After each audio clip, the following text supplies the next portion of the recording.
Hey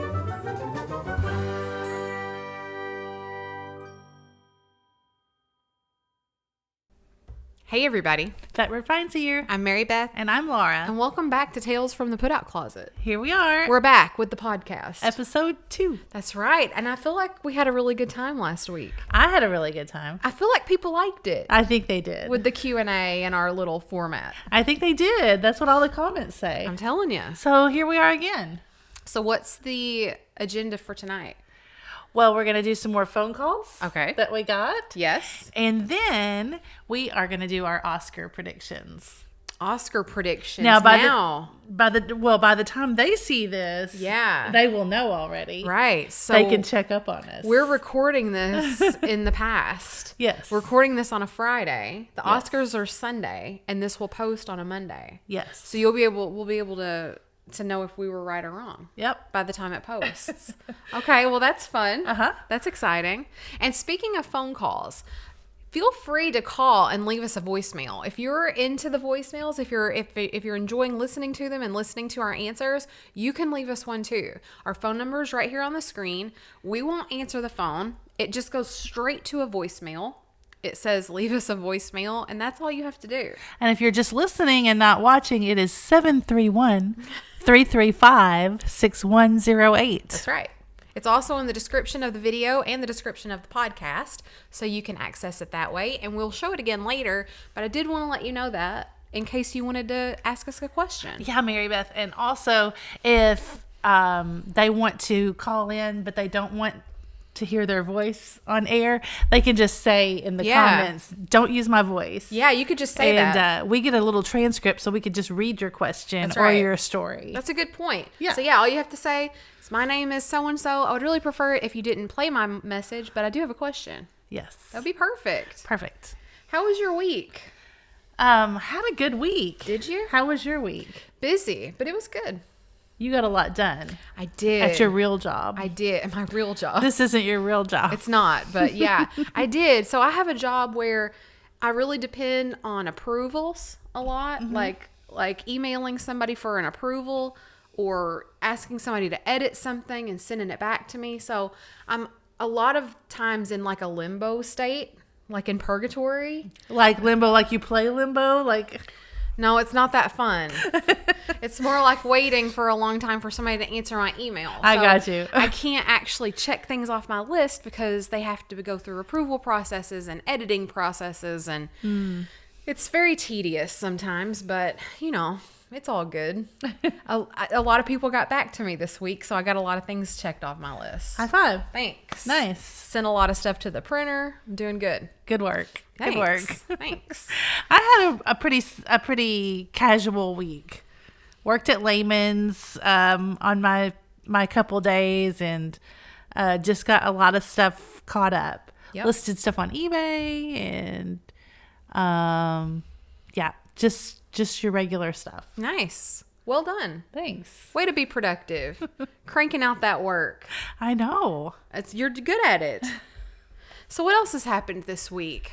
I can't really recall. It's been a pretty low-key week. I mean, your week, my week was low key. You were kind of busy. You did your big audio production of your meeting, your nighttime meeting. Oh, that's right. Yeah. As part of my job, I have to go to like our city hall, and it's not really a live stream like what we do on Friday nights. It's more of a directing gig. So I am live streaming like the city museum, the city meetings. Uh-huh. So like the city planning museum. Why am I saying museum? I don't know. It just rolls off the tongue after city. The city meetings and like the commission meetings, I like live stream them, but I'm also directing them. I'm like switching between cameras and running camera. It's a lot of fun, but I do that sometimes. Awesome. I had one of those this week. I enjoy doing that. It's a lot of fun. I think you're really good at it. I Thanks. think you might have missed your calling. I think I might have too. I really do enjoy doing that work. It's a lot of fun. We have a TV department on campus where I work, and when they ask me to fill in or help, it's like the best day. That's so cool. I know. All right, so let's get into our agenda, shall we? Okay, let's do it. What's first? Well, I guess we'll just jump on into the phone calls. Well, what did you sell on eBay this week? Well, yeah, I thought we might talk about things that we've sold. Okay. You know, Did you sell anything since on the eBay last this week? time? I sold vintage towels this nice. week.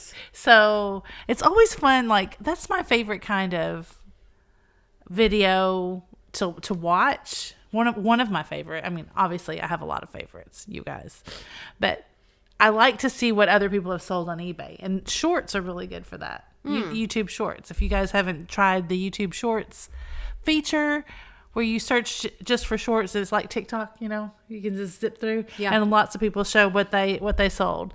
So vintage towels, just like, you know, from the 70s, those old floral bath towels, you know, that your mom probably has, you know, moms probably have in the back of their closets from when they were married 30 years ago or something. But yeah. So, and they bring 10 or 15, sometimes $20 a piece. Nice. So I sold some of those, and I sold a whole bag of vintage, like old pencils and pens. It was like a big gallon Ziploc bag full. Of pencils? Yeah. Can you imagine? Really? I had heard that somebody did that, and so I think it's even in one of our videos where I went shopping and I found a bag for like $5, which seemed like a lot at the time, but then I got $20 for them. Save your pencils, everybody. I know. So I guess it's because they have old advertising and stuff on them. Maybe. Very cool. Yeah, but who knew? I love that. Right? I think that's great. I know. So now then, you know, when you go to a yard sale, that's the thing. I mean, I was at an antique mall when I paid $5. I think the whole point is probably at a yard sale, they'd just be $1 or something. Yeah. Yeah. So you have to pick those up. Gosh, I throw old pens and pencils away all the time. Right? What am I doing? Don't throw anything away. That's the moral of the story. Moral of the story. All right. So shall we get into some phone calls? Yes. I'm excited. Me too. I've just briefly read the transcripts. I've just sifted through them to make sure there was no profanity or anything naughty. But I haven't listened to them. Okay. So I'm excited. All right. I'm ready. Are you ready? Yeah. All right. Here we go. Okay. Remember, you can't talk. They won't be able to hear you if you talk during the voicemail. I'm going to talk. Well, don't. Okay. You ready? Yeah. Hey, fatbirdfinds, or should I say Mary Beth and Laura? This is Dear Angela's Vintage, and I don't know what else to say, so I'm going to keep it short and sweet, except that I miss you guys, and we all know now, I think, how you guys met, but I would love to hear, because Laura grew up in an antique family, but what kind of is, the first thing you guys were interested in when, you kind of noticed vintage, the first thing you started collecting. And you always say this is a nice show, but is it? Okay, bye.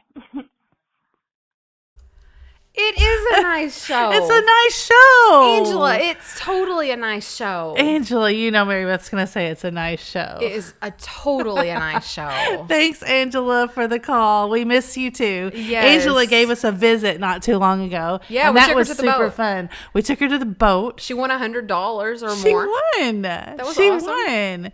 So yeah, if you are just meeting us, the boat is Our local casino. our local casino about 20 miles away. Used to be a boat. It actually isn't anymore. 20 miles? 30 miles? No, it's Not more even that. 5 or 10. It's close. It's just across the river. 20 minutes? 20 minutes, maybe. Okay. Yeah, not 20 miles. It's just right over there. We could throw a rock and hit the boat from here. Maybe you could. I'm not throwing any rocks and hitting anything from here. So Angela wants to know, so I think you should tell everybody listening on the podcast your history with antiquing, because not everybody who's listening may know. Okay. All right. So, yes, as Angela mentioned, I grew up in an antiquing family. My grandmother, so my mom's mom, started the business. Her last name is Lehman. That's my mom's maiden name, Lamon, and it's Lehman Furniture and Antiques. She started out, of course. Now, let's go back. So, like, I'm not gonna get the dates right, but like in the 50s, right? This Paducah had like a boom period because we had the plant, the nuclear enrichment plant was built in this area, right? Yeah. So you've always heard that, right? So Uranium enrichment. Yeah, uranium enrichment. Yeah. It is no longer Active. up and running or active anymore, but that was the big draw to this area It's a back big then. boom, so to speak. Right. So all these people came in to build it, run it, develop it, all that kind of stuff. They all came to this area and they all needed a place to stay and they all needed furniture. Yeah. And back then you didn't there weren't hotels, and that people were renting out their rooms and their houses and stuff like that. Almost like the quilt show in recent years, there wasn't enough hotel rooms that people would rent out their houses. And the neighborhoods, like where you live, up and down these side streets, they all just like boomed up with all these houses that are like the same style. They all look the same up and down Monroe and Madison and Harrison. And they were all built during that time to accommodate all these people. Those houses just went up like clockwork. Yeah. Yeah. So my grandmother, her husband was not on the scene at the time, which was, kind of a weird situation that long ago. But so she was providing for the family. She had been, she'd been doing stuff like delivering coal to people's houses. I didn't know that. You didn't know that? Uh-uh. Yeah, delivering coal. So like just like a big like a truck, back the truck up they'd take the truck and go get a big pickup truck of coal and go to people's houses and shovel it. Your grandmother did this? Yeah, my grandmother and Edward. That was how she met him. She hired him to do that. What a woman. With her, right? Laura, what a woman. Wow. I think he provided most of the hard labor, right? Because she had little kids. Right. Running around, but it was, it was kind of their scheme together. It was like her idea to do that. Wow. That's where you get this. Laura's always coming up with an idea. You get that from your grandmother. Yeah. Yeah. And my grandmother, somebody asked me this in the store the other day. They said Mrs. Lehman, and that's what everybody always called her, Mrs. Lehman. But no one ever called her by her name. Like it was either Mama or Granny or Sister or Mrs. Lehman from her customers. But her first name was Zelfa. And I don't think that she cared for it that much. Or, maybe I'm wrong. Mom, you can let me know. Maybe I'm wrong about that. But nobody ever used her name. That's cool. Her given name, so to speak. That's cool. But anyway, so when the boom happened, then this gave her the opportunity to sell things to these people that needed them. So I think she started off with like even clothes and some things like that. I think one of her brothers, I'm a little iffy on that part. One of her brothers was kind of doing that, like selling secondhand clothing and things like that. But then, so she started she's like, well, we'll get a bed, we'll sell people some beds or some mattresses for their house, for those rooms in their houses that they're renting out. Where was she getting her supply? Chest of drawers and things like that. Where was she getting her supply from? Well, at first, I don't know how she very first got her first stuff, but but obviously there wasn't enough around here. So she started going to like St. Louis. So growing up, we always went to St. Louis. We made it a day trip. It's about 3 hours or so from here. And it was longer then, the longer trip then, but we'd make the 1 day trip back and forth, and she'd go to auctions or whatever. Wow. And buy stuff and bring it back. And eventually the stuff got nicer and nicer and nicer. But in the beginning, it was just your regular beds, mattresses, like I said, Chester drawers. Chest of drawers. Who is Chester? Right. And so that's how it started. And then it just kind of developed from there. So by the 70s, I was born in 66. So growing up about, I can remember starting about first grade or so, I think. I don't remember a whole lot before that, but starting about first grade or so, I mean, we were there every day, and that's just how we grew up. We had, when things were really going by that time, like she was really doing it. And she bought a truck, and it was called the Red Ball Jet. It was a great big truck, like a big moving truck, like not an 18-wheeler, but big like that. Yeah. Yeah, a big old moving truck. So, and she would go and fill that up and bring it back. That's cool. So, yeah. What a great story. Yeah. I love that. Can you remember the first antique store you ever went to? Well, it would have been one. It would have been one in St. Louis. Really? Yeah. Can you remember the first one you went to? Mm-hmm. Was it Lama's? Nope. Nope. I was in college, and my senior portfolio drawing project was I had to come up with this big, like, artist statement / big idea that my whole senior drawing class, all of my drawings were going to have the same theme. Because you were an art major. I was an art major, for those that don't know. So my art theme for my senior year was around the idea of television like in the 50s versus today, which today would have been the early thousands. So like a 50-year difference of television, like I Love Lucy versus, whatever was on TV at the time. Seinfeld. It was actually Mad Men was starting to be on TV at the time. Oh, God. So I feel really old. So anyway, I was struggling with things to draw.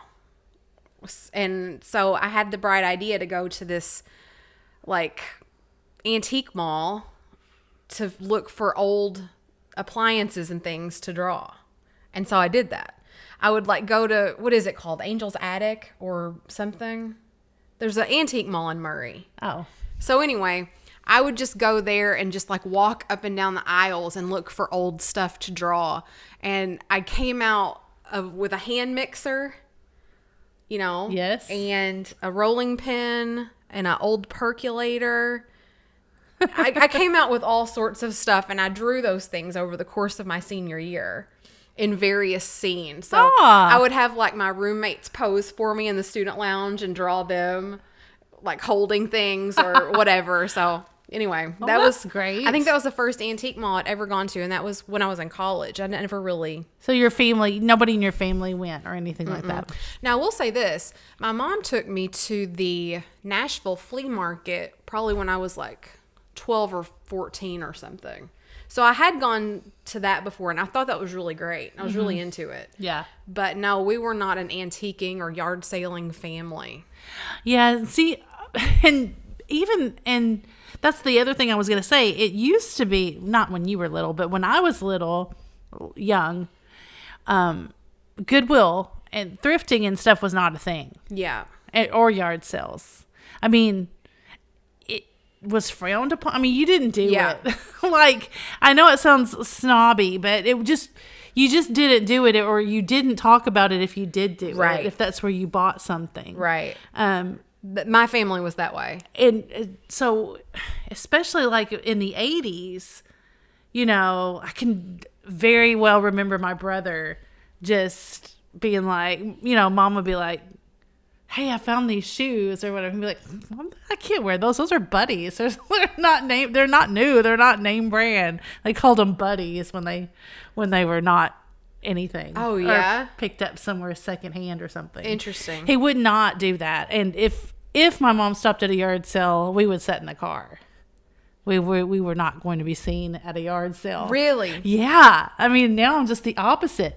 And when I was even younger than that, I didn't know when I was really young. And there was a couple of really cool thrift stores. They would bring stuff in from like out of town and stuff. And so like almost like Tuesday mornings, it'd be certain days that you would go and my grandmother and mom would be there, on those days. but they didn't want us talking about their sources and where they found stuff. Number one, because they didn't want other people to get it, and number two, back then, like, Mom still doesn't understand why I say prices of things that we pay for. She's like, I don't know why you do that. We spent all these years not telling anybody what we paid for stuff. Right. So anyway, to keep me from doing that, they would call this place by the fancy department store name downtown. So, and which one was it? Was it, oh, Mom's going to kill me because I can't remember it. We'll say Perry's, but that's not it. There was another downtown department store, but it was fancy. It's nice. Mm-hmm. And so if somebody would ask me, like, oh, Laura, that's so cute. Where'd you get that? Perry's. That's great. Yeah, and I really thought that's what the name of the place was. That's funny. Yeah. I love that. Yeah. So Angela's follow-up question was, what was one of the first things that you ever collected? My grandmother had me collecting all kinds of stuff. So I collected butter pats. So do you even know what a butter pat is? Not really. They're just little porcelain. If the china was fancy enough, each place setting had a small, little smaller than a saucer dish for the butter. So I collected that. I had a giant dollhouse, so I collected dollhouse furniture for it. And I collected what my grandmother thought was going to be popular sometime, was this pressed aluminum. Like, it's still not popular. That was kind of a miss on her part. But like a big aluminum trays. Have you seen those? Yeah. Yeah. So I collected a whole bunch of that stuff. Laura's a collector from way back. Yeah. I just have stuff everywhere. I've always had stuff. I had a bunch of frogs in my room in high school. Like little frog stuffed animals and things. Oh, that's cute. So that was my first collection. It wasn't vintage, but it was a bunch of frogs. That's cute. I thought that was pretty great. It really kind of fostered the bad habit of me just getting all this stuff. It was just so common to me that I didn't really land on anything specific that I just fell in love with, because I had so many different things. And then it was a mess all the time, and there was too much stuff, and I didn't have anywhere to put anything. You have to dust around all of it. Didn't have anywhere to put all of it, and so it sort of did the opposite. It kind of fostered this feeling of, I don't need a collection of things. Yeah. So Laura, you have instilled in me now, like, a collecting problem. I've passed it on to you. Yeah, I was very much a minimalist before I met Laura, so that's her fault. That's great. It's my claim to fame. All right, let's go. Let's go to our next voicemail, shall we? Okay, we shall. Hey guys, it's Megan, one of Laura's fabulous daughters. Anyways, I know a lot of y'all's questions are about thrifting, but everyone knows that I know nothing about thrifting. So I saw this on TikTok and thought it would be a funny question. So, would you rather fight a chicken every single day when you get in your car? Every time you get in your car, you have to fight a chicken, or fight a lion once a year?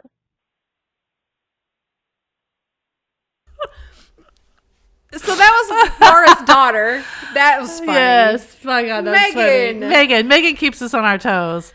She keeps us, informed of what's trending and what's funny and what's happening. Yeah. And so all these little TikToks are, like we talked about last week. Yeah. Are what's trending. So Megan's question is, would you rather fight a chicken every single day getting into your car every day, nonstop? Or would you rather fight a lion once a year? I would rather fight a chicken every day. Man, that was going to be my stance, because I just knew you were going to say lion. No, there's no way you would fight a chicken every day. I'm not going to fight a lion. That's a losing battle. Are you kidding? I'll die immediately. Oh my God! With all your planning and engineering and everything, you would figure out some way to do this epic battle once a year to keep from having to fight that damn chicken every day. That chicken. Can I kill the chicken? No, you have to fight it every day in your car. Can you imagine? So you got to you're At least going it's to not work. a rooster. You're going, it might be. It's not. It said she said chicken. Yeah, but a rooster's a chicken. No, it isn't. Can you imagine? It would be like, it's the same thing as like having like a car full of like helium balloons that you have to mess with to get in your car every single morning, like shooing stuff out of I mean, you'd have to shoo it out of the way. It would be like, well, can't I just grab it and throw it out the car? It would be like running and pecking at you. I'll just yeet it out the car and roll up the window. No. Are you saying that I have to fight it driving to work? Yeah. It's like in there perpetually? Well, yeah, every day. So it doesn't come back and get back in the car. It's forever in my car. Yes. Where's the lion? Is the lion in my car? No. Where is he? I picture him in some like gladiator ring. I'm not dealing with it. Maybe over at like Brooks Stadium. You got to go fight the lion at Brooks Stadium once a year. I am not dealing with Can that. you imagine how much you would dread that? You're like, well, today's the day. It's March. We've got to go fight the lion just, like in a month. We got less than a month to go. Dude, I will die. I mean, when you talk about fighting something, I think about fighting it until somebody wins. I'm not going to win that battle. I will die. You don't think you could kill the lion? No. Do I get to take a gun? I don't think I could kill the lion, but I think you probably But you're could. saying fight it. Yeah, fight it. Not kill it. Fight it until it's like goes away, I guess. No way. There's no way. You're going to fight the chicken every day. Yep. Day in or day out. Me and that chicken. Rain or shine. You're fighting the chicken. Like you've got the worst day that you've ever had. Me and Henny Penny fighting it out every day.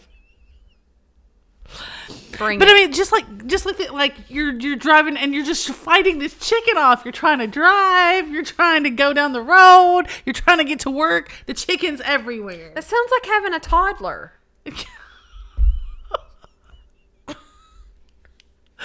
Oh my gosh! Then what's the lion? If the chicken's a toddler, never mind. We won't go down that road. It will kill you. It's an instrument of death. It's just a no-brainer. Well, maybe the chicken would peck you to death. It probably would. Did I hurt? A little. It probably would.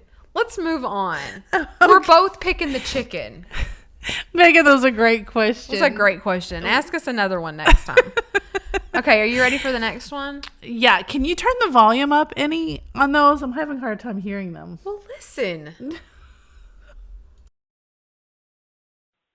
Hi, this is Rose Edison and Laura Moon Woman, and we have a story for you.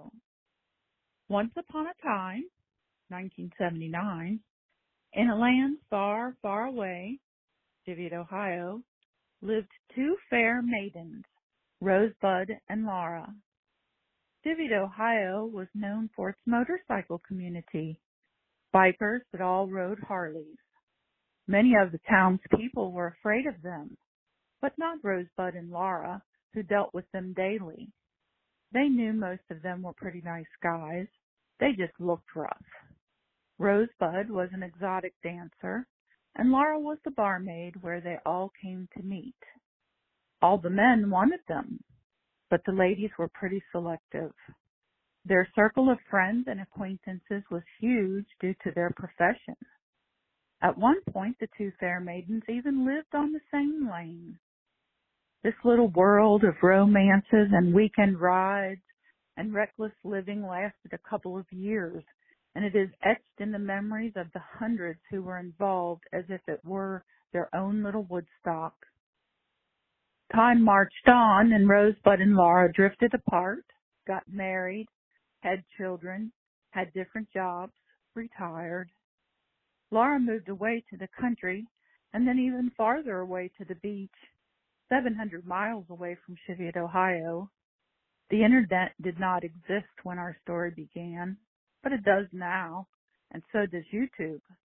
Separately, and unbeknownst to each other, Rosebud and Laura both found and fell in love with the ladies known as fatbirdfinds.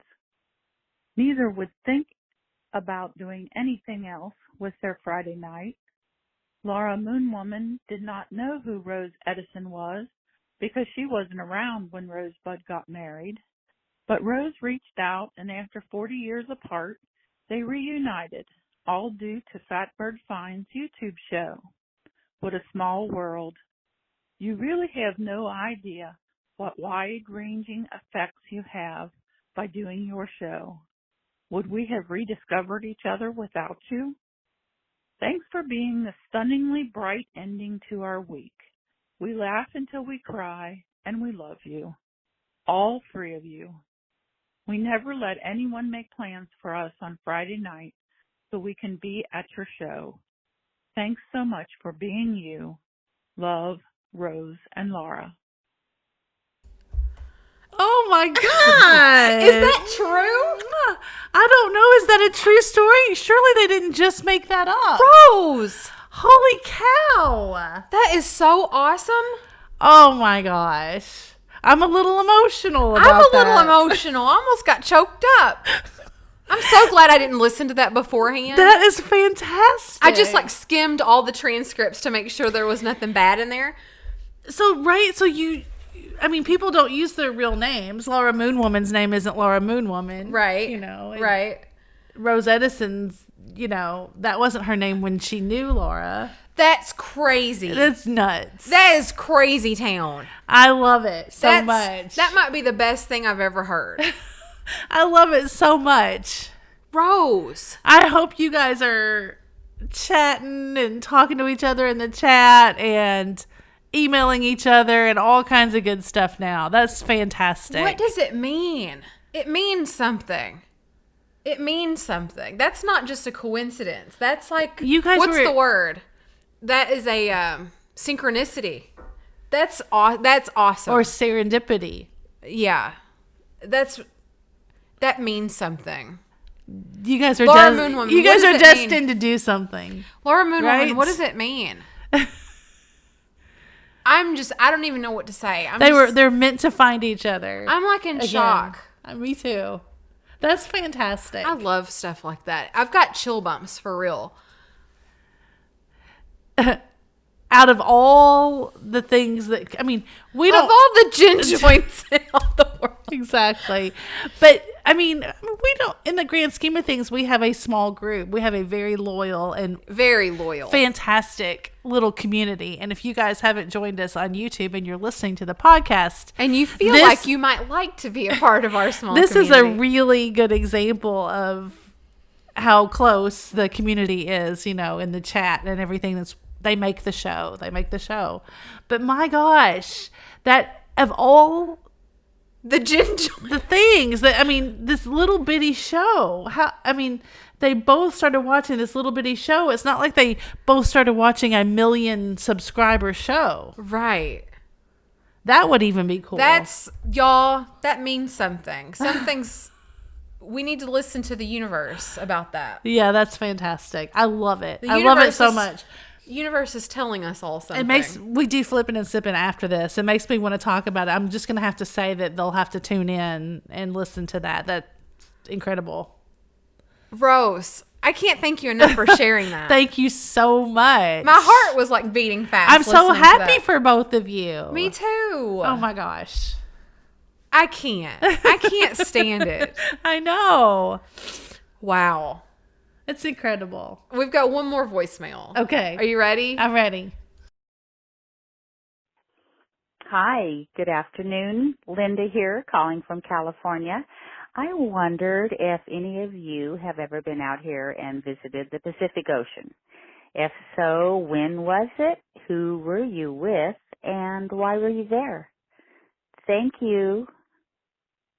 What a great question. See, it's very simple. Yeah. And it gives us, we get to talk about things like tonight already. We've talked about stuff that we've never talked about before. True.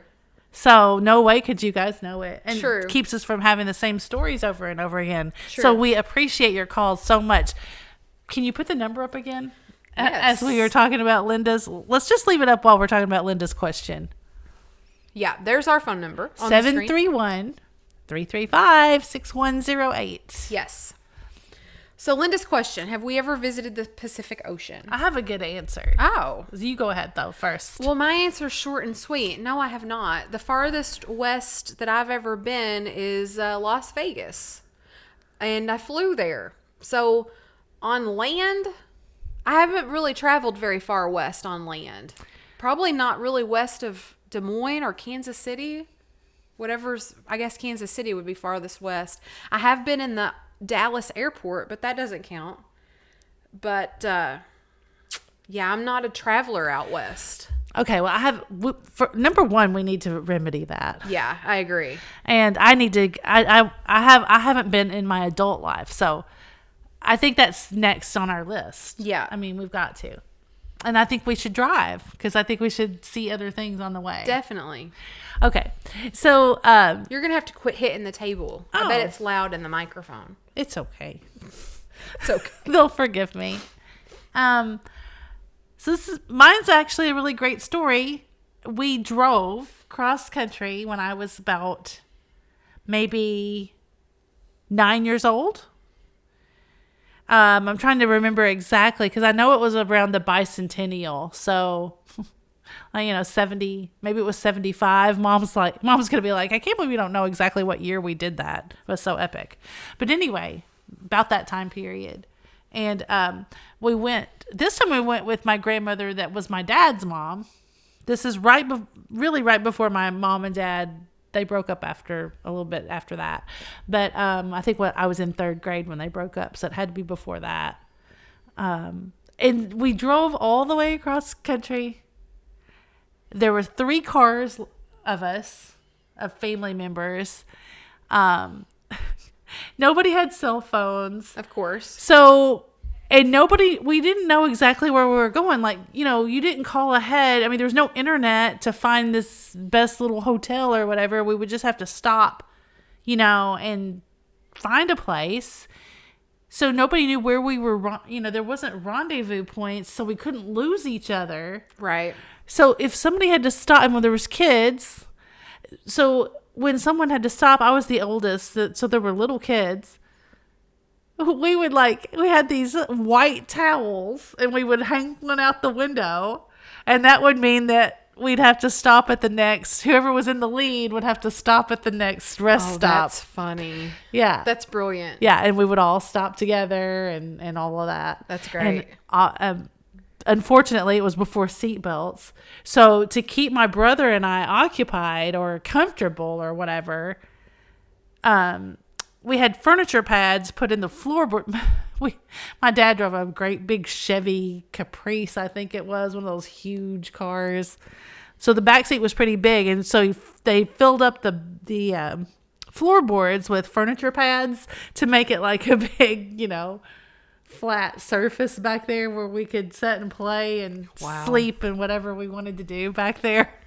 How the times have changed. Right. And so, and my grandmother and her husband they traveled a lot, and they loved to stop at all these little places. So like the world's biggest ball of string and the, fake dinosaur place and teepees and anything, an alligator farm, anything along the way that they thought that might be funny that, we stopped at. That's crazy. But we went to White Sands, New Mexico. We went to the Grand Canyon.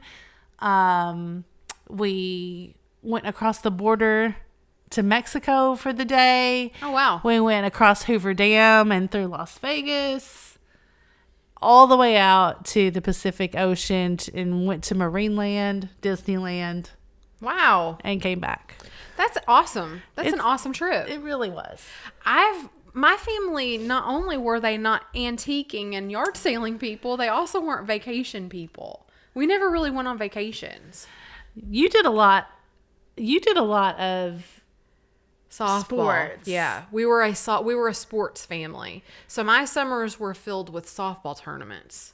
That was an epic trip. That was out of the ordinary. That wasn't something that we would, did regularly at all. Right. And then with my kids, I feel bad because I've started telling them now, where you did sports, they did dance competitions. Yeah. And it's always somewhere touristy, which fine. I mean, touristy is fine, but once you've done touristy, you shouldn't do all of your vacations touristy, right? I told them I already see something beautiful. Well, I'm sorry that I didn't take them to see some awe-inspiring, beautiful place like Yellowstone or. But at least you went to touristy places. My softball tournaments were just in Kentucky, in the state. So I'm not kidding. I just stayed around here. We went to Myrtle Beach and Gatlinburg and. See, that's awesome. I didn't even see the ocean until I was 18 for the first time ever. That's incredible. Yeah. That's incredible. I cried. Oh. When I saw the ocean for the first time, I cried. That's awesome. I could cry again thinking about it.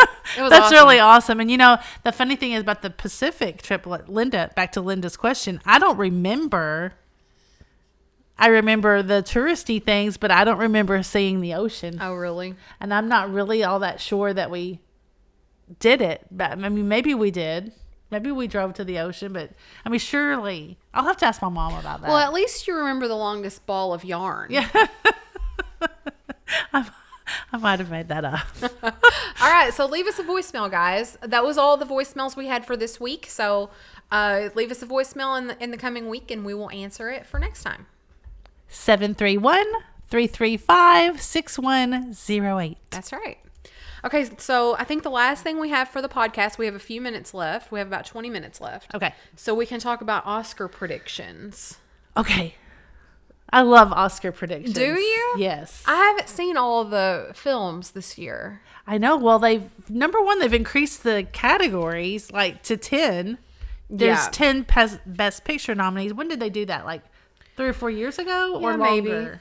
Maybe so. Well, I printed you a list. Thank you. And that's the same one. Oh. But we can use this one because I think it's interesting. We're going to write on it. We're going to guess. That's right. But I think it's interesting because that one shows Rotten Tomatoes. Like, is it, I see. 90% fresh, or did people like it, or didn't they, or whatever? Okay. There's a pen right behind you. Oh. I think we should keep score or keep track of what we wrote. Okay. So you guys, it's going to be over by the time you see this. You don't need to print the ballot. So the best picture nominations are All Quiet on the Western Front, Avatar: The Way of Water, The Banshees of, what is that? Inisherin? I don't know what that is. Elvis, I've seen that one. Everything Everywhere All at Once, we saw that one. Yes, it was so good. The Fabelmans, Tar, I saw that. Top Gun Maverick, I saw that. Triangle of Sadness and Women Talking. You saw Triangle of Sadness? I watched. Okay, so I told you I've had a low-key week. I watched Triangle of Sadness today in preparation. Okay. And I watched The Fabelmans last night. I thought The Whale was nominated. He's nominated for Best Actor. Okay.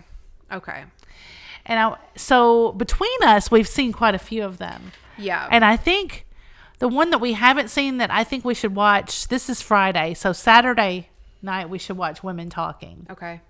Before Sunday. Because I've heard that is like a super important movie. Okay. Subject material wise. So are we going to say our predictions out loud? Oh, yeah. Okay. Well, I've got mine. I mean, I thought we would talk about them. I'm torn. I've already written mine down. Okay. I'm predicting that Tar will win Best Picture with Cate Blanchett.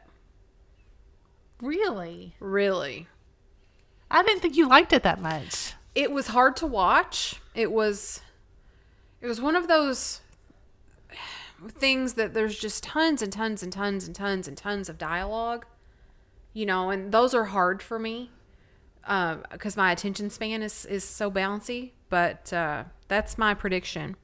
Well, I think that's one I didn't see, Tar. Should I see it? Yeah. You should see it. I mean, I just think... You might be sorry after, but, I think you should see it. So it's different. your favorite one in the thing is different from which one you predict will win, right? So what's your favorite? Oh, the one that I liked the best? Yeah. Well, crazily enough, I really enjoyed Top Gun, the Top Gun movie. Really? The visual effects and the way it was. I mean, honestly, they say that the visual effects weren't really visual effects. They were really flying those planes. Or not, Tom Cruise wasn't, but somebody was. No, I think he was too. I think he was in the planes some of the time, but I don't think he was flying them. I might be wrong. What do I know? But that was fun to watch. All the way it was done was just incredible. But I think I liked the best Everything Everywhere All at Once. I want to see that one again. Yeah, you just raved about that one. I loved it. Loved it so much. Well, that's the favorite, and that's what I'm gonna go with that as my prediction. Is it the favorite? Yeah. Says who? Lots of articles and stuff. Lots of articles. But unnamed articles. So I'm gonna say that, I mean, it's winning all the all the lesser awards or whatever. Yeah. And it's not. I think it has the most nominations. So that's gonna be my prediction. Now, my favorite in the list, I think, might be Elvis. Oh my God, I love that movie. Did you see it? Yeah. I loved that movie. Yeah. But, I mean, my mom was the hugest Elvis fan, so I've grown up with all the music. And I just think that boy looks exactly like Elvis looked in his young life. All right. I feel like you're not into this with me. I am. I'm into it. And you should be more impressed that I watched 2 of the movies so that we could talk about all of these. Do you want a pat on the head? Yes. I'm so proud of you. Yes. The Fabelmans was the Steven Spielberg movie. Yeah. Yeah. And actually, the movie was good. It was fine. It was a good movie, but I'm surprised it wasn't better. yeah. I'm just kind of surprised it wasn't better. And then Triangle of Sadness, you guys, if you want some weird movie, I think it's streaming for free on Hulu. That is a crazy movie. Crazy movie. Yeah. They go out on this $250 million yacht, and it's all these rich people and all this, the whole voyage goes Awry. haywire. Yes. And it's about their interactions and stuff, and it's supposed to be kind of funny. Okay. But it is very entertaining. Okay.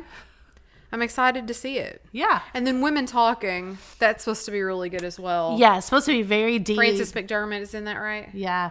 Very deep. It's supposed to be, a pretty much life-changing movie, from the feminine perspective, and very thought-provoking and kind of a not to be missed kind of movie. So Okay. I'm putting that on the list of things we need to see. Okay.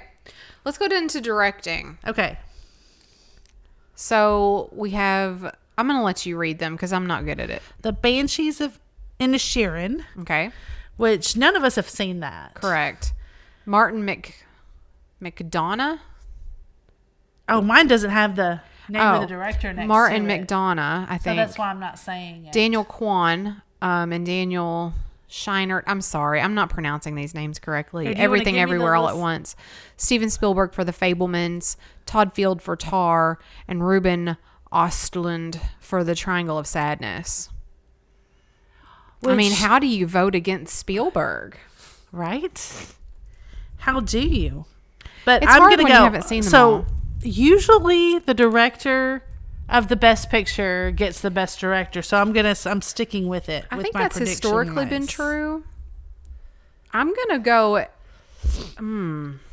There's not very many women represented this year in these nominations. Well, I mean, the main character in Tar and in Everything Everywhere All at Once were both women. Are you saying directing? No women? directing. I got you. I'm going to go Everything Everywhere All at Once as well Okay. on Best Directing. Actor in a leading role. Okay. Oh, let's talk about The Whale for a second. We saw that in a little theater here, Yeah. like an off theater, Yeah. whatever. What do you call that? Anyway, it wasn't in one of the big theaters. It was Correct. just like, Yeah. But it was very disturbing to me. It was very hard to watch. And in this day and age, if you guys have noticed, like, especially on podcasts, like, there'll be trigger warnings on podcasts. So whatever you're dealing with, substance abuse, blah, blah, blah, whatever that is, they'll still say, okay, there's a trigger warning. There's going to be a graphic depiction of, domestic violence, or a graphic depiction of sexual, violence, or whatever it is. Well, this should have had a trigger warning. Well, that's what ratings are for. I feel like the trigger warnings are probably in the ratings. So it says this is rated R for blah, blah, blah, blah, blah. Maybe. I feel But like that's it just probably... seems like more than that. So we're an actor for a leading role.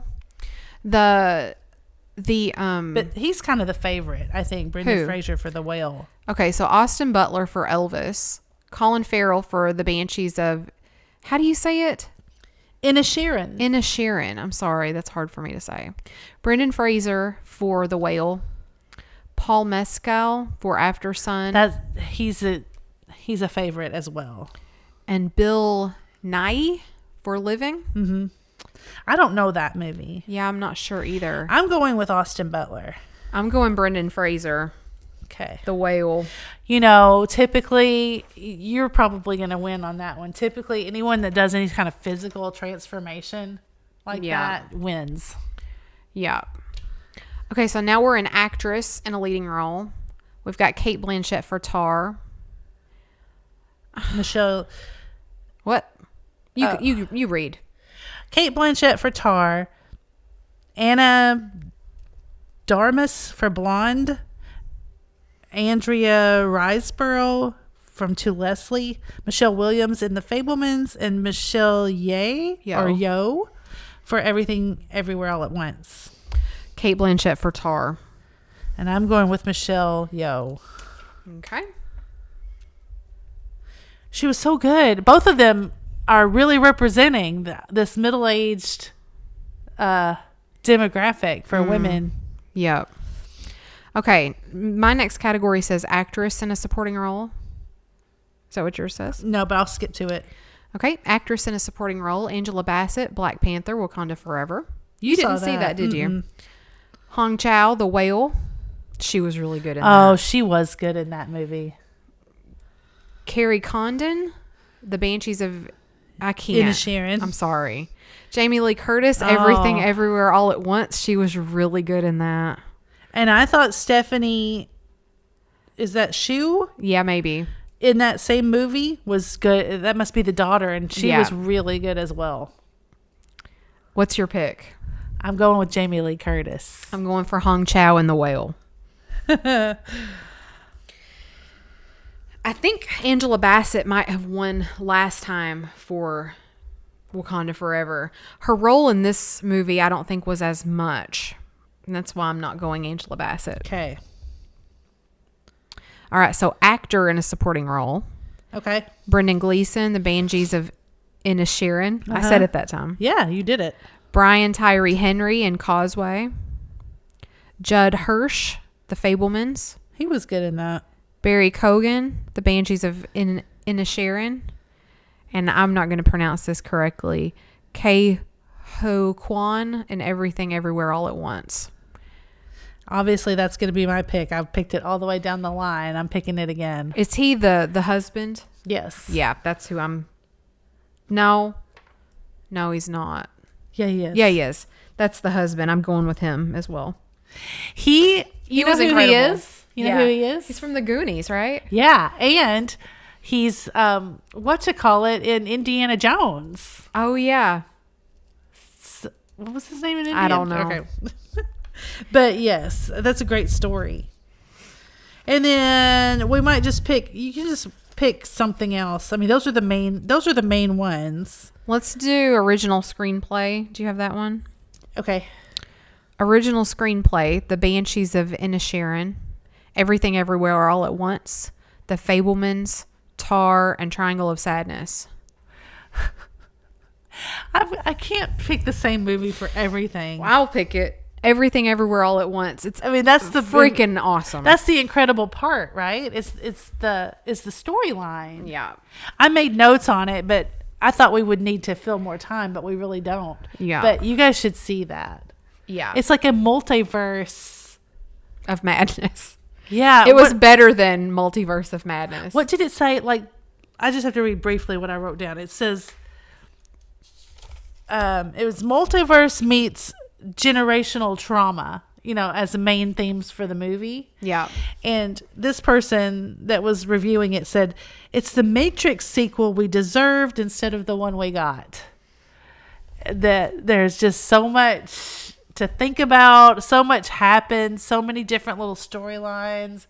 There's a Pixar reference storyline like Ratatouille. Oh my gosh, it was so funny. I mean, and it's just all brilliant, and she's like, I mean, she ultimately comes to terms with the fact that, she suffered generational trauma from her father kicking her out because she wanted to go to America with her husband, and then she was perpetrating the same trauma onto her child because she doesn't accept her queerness, and it's fascinating. The whole movie's fascinating. It really is. I'm looking at these at the rest of these categories, and I'm looking at visual effects, and I don't know how Everything Everywhere All at Once is not in visual effects. It was nothing but visual effects. True. That's crazy. So what is in visual effects? All Quiet on the Western Front, Avatar, The Batman, Black Panther, and Top Gun. That one, the All Quiet on the Western Front kind of snuck up. I mean, I don't remember that movie being out and being talked about. So we probably need to go back and see that. And then also Avatar, we watched the old one as a lead-in and then never did go see the new one. I know. It got away from us. It didn't stay at the movie theater very long. I was going to see if there's any more that's like really common. Those are the big ones. Yeah. I think that's pretty good for the big ones. Good job. Okay, good job. All right, so that's always fun. We've been on here right at almost an hour, so I guess we'll get off of here. Okay. We had a great time talking with you guys. It was really fun. Don't forget to leave us a voicemail. We've given you the number twice, and it's in the description of the video and the description of the podcast. If you're listening to us out there in podcast land and you've just stumbled across us, we would love for you to come over and follow us on YouTube, fatbirdfinds. We do thrifting videos and antiquing, and we do some fun Friday night show, and it's great. Yeah, you have to come see the Friday night Flippin and Sippin because the fabulous people in our fabulous chat makes the whole show, as you can tell by these questions. Thank you so much for the questions tonight. I loved them. Me too. Yes. Me too. It was the best. The best. All right, everybody. Please like this video. Leave us a comment below. Let us know in the comments how you're enjoying the podcast. Let us know if you have any questions. And as always, make sure you stay tuned to see what Fatbird finds next, and we'll see you next time. Bye, everybody.